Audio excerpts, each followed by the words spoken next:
A civil authority has issued a child abduction emergency for the following counties or areas. Wyoming. At 4:55 a.m. on December 1, 2023, effective until 10:55 a.m. The Wyoming Highway Patrol has issued an Amber Alert on behalf of the Idaho State Police for Zeke Gregory Best, 10 months old, white male, 1 foot tall and 20 pounds.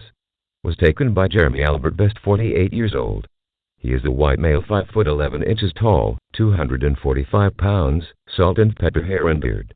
Possibly driving a black 1995 Chevy Tahoe white with plate 1T39349. Anyone with information should contact the Idaho State Police at 208-354-2323 or call 911.